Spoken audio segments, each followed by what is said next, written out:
This evening we have a story that takes us back to the time of slavery and how a group of freed slaves from the South ended up in Mercer County. With the story of what's become known as the Pandenarium, here's First News anchor Stan Boney.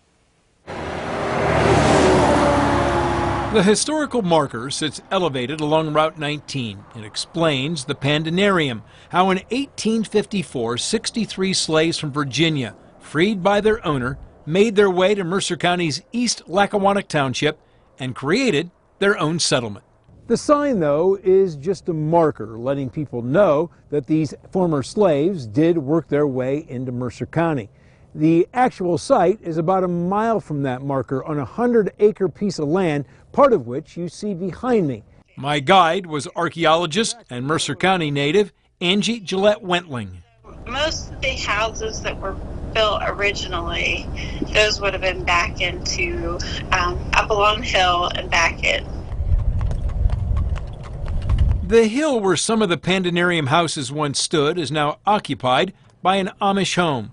But at one point, it's believed 24 houses, all occupied by the original group of freed slaves and their descendants, stood on this land, fed by water from nearby Indian Creek. It was basically a loosely structured farming community, from what we can tell. 10 years ago, Gillette Wentling led an excavation of the property.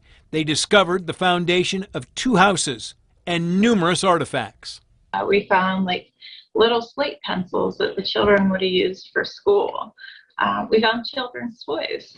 There's a little toy teacup set that came out of the Robert Allen residence.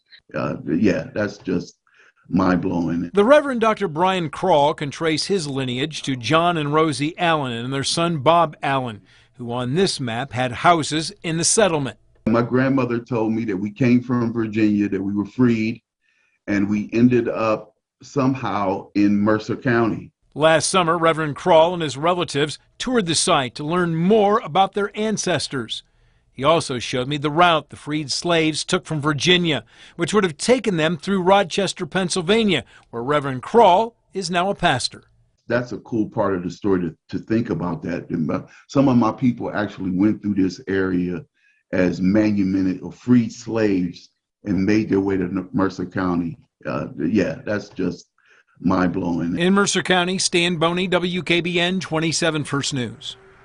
And one interesting note here, the people who lived there did not call it Pandenarium. That term came from a 20th century historian who was also a reverend.